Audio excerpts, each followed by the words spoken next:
mga sis! Kamusta ang life? So, for today's video ay nag-grocery kami ng mga babaunin namin ni fiancé. Tumingin-tingin lang ako ng makeup kahit alam kong hindi ako bibili dahil ang mahal ng mga makeup dito, te. Di katulad sa atin, laging naka-sale. Ayan yung prices niya. So, nag-range siya ng mga 800 to 1,000 per piece. May walking ATM. Then, ito naman yung mga hair tools. Oh my God, there's mogo-mogo here. And for the lipot na naman ang person, naghahanap kasi ako ng machichicha kasi magro-road trip kami, malayo-layo yun. You want one? You want two? One only. One only? So you can bring it. Just a small one. That's a small one. Ang kagandahan dito sa mga prices, makikita mo yung per kilos niya. So, makukompare mo agad kung anong mas mura. Bumili ako ng chocolate drink, parang Chucky. So, yung mga eggs dito, iba-iba yung prices. Mahal yung mga eggs dito, twice yung price niya compared sa atin. Pero sa mga gatas naman, bawing-bawi, ang mura ng gatas nila, around mga 60 pesos per liter. Ayan, marami-rami na rin yung nabili namin. Merong mga nakapack na cordon bleu, iinitin na lang. Almond dessert. And it's good. At syempre, ang favorite kong bread. For the way ng mga flavors ng ice cream. At ayun na nga, nabutas na naman ang bulsa ni fiancé. O, diba? Mag-grocery din ang uncle mo. Pag-uwi namin, nag-prepare na agad si fiancé ng babaunin namin. Gagawa si fiancé ng chicken wrap. Ito yung kakainin namin for the next few days dahil ilang araw kami dun sa province. Ay panalo, ang sarap nitong gawa ni fiancé. In fairness ha, ang galing niya din magtimpla-timpla. Ayun na nga at binabalot na ni fiancé yung kakainin namin. So sa Pilipinas ay hindi ko natitikman yung mga gantong food dahil more on kanin, ulam, yun. Hindi tayo ganun kahilig sa mga wrap. Madami-dami yung prepare ni fiancé. Yung pupuntahan pala namin na province is 5 to 6 hours away from his area. So, ayan, tinatapos lang ni fiancé lahat hanggang maubos yung mga toppings.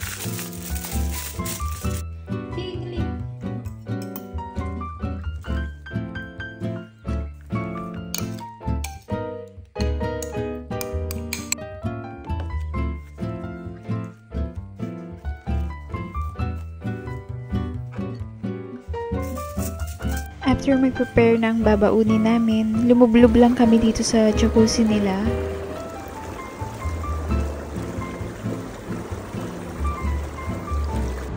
So, ito na yung next day. Magpapagas lang muna si fiancé before ng long drive. Dito pala ay do it yourself. Nag-stop over muna kami sa McDo dahil nga nabudol ko si fiancé na mag-stop over. Ang ganda ng McDo dito. Ito na, namili na ako. Ang in-order ko dito ay yung 5 euro meal nila. Walang rice meals dito, walang spaghetti, at wala ring fried chicken. At ito, namili na nga si fiancé ng gusto niya. Ayan, ako muna yung taya dahil lagi na lang ako yung nililibre. So, si fiancé naman yung libre ko. Ayan, sobrang empty ng mga McDo dito. Meron ding pastries na available sa McDo dito. You only have one burger, while me, I have 5 euro order. I have wrap, I have fries, I have drink, and I have cheeseburger. 5 euro and him, 7.9 euro. They have mayonnaise. Napakaluwag dito, maganda ang view. Ang sarap tumambay. Nag-drive na nga si fiancé. Ito yung mga tanawin na nakita ko. Nakakatakot, may nadaanan kaming nasunog na truck. Sobrang sariwa ng hangin dito. Ang linis ng kalsada. Wala akong masabi kundi maganda. It's for windmills? Yeah. Oh my God! Ang gas pala dito ay around 120 per liter. Just tell me if you feel sleepy, huh? I will slap you hard so that you'll wake up. Okay? I'm just a passenger princess here in France. Yeah, mind you, walking ATM and he's driver. He's my walking ATM. Whatever I touch, he buys. So bad. Because in Philippines, You know what? I can drink milk unlimited and drink coffee unlimited. Everything is unlimited. Unlimited body wash. Nag-stop over lang kami dito sa city para mag-sightseeing. Hindi ko na matandaan kung anong city to, pero napakaganda dito, te. Sobrang tahimik, malinis yung kalsada. Wala akong makitang tao, pero ang ganda. Hindi ko sure nasa ng mga tao dito. Wala akong nakitang naglalakad, te. Parang kami lang. Ang sarap tumambay dito. Ang sarap mag-picture-picture. At dumaan nga yung kuya mo habang nagbibideo ako. Oh. Sobrang nakaka-relax. Tingnan yung paligid, yung mga flowers. Tuwang-tuwa talaga ako sa mga flowers. Tignan nyo kung gaano kaganda yung munisipyo nila. Pak! Ang ganda, parang dollhouse. From day 1 up to now talaga, elib na elib ako sa lahat ng makikita ko dito. Nung nakarating ako dito, parang panaginip. Para ako nasa loob ng movie kasi sobrang ganda ng surroundings. Coming from Manila, city girl nga ang ate nyo, kaya sanay ako makakita ng mga buildings, super crowded na environment. Kaya dito, sobrang relaxing mata ko na yung mga nakikita ko ay mga naggagandahang mga historical na mga ganap. Grabe, ang ganda. Sobrang na-appreciate ko talaga yung France.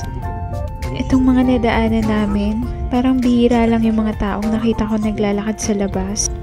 At ito, nakarating kami sa city center. Hindi ko lang sure kung anong lugar exactly. Ayan, as you can see, mabababa yung mga building nila. Bawal silang magtayo ng mga building na matataas para nga daw ma-preserve yung history. Kaya ang ganda. Kung ano yung dating panahon, yung pa din. Ilang oras na rin yung nakalipas at hindi pa namin nare-reach yung destination na pupuntahan namin. At ako ay isang passenger princess na nag-e-enjoy lang sa mga views at kumakain. Ayan, na-reach na namin yung pupuntahan namin. Cholet yata yung pronunciation, not sure, pero ito yung neighborhood, super tahimik. Ito yung Airbnb na ni-rent namin for 4 nights. So ito yung room tour ng Airbnb. Nakuha ko siya ng around 11,000 for 4 nights na siya, which is okay na siya dahil ang mamahal ng Airbnbs dito.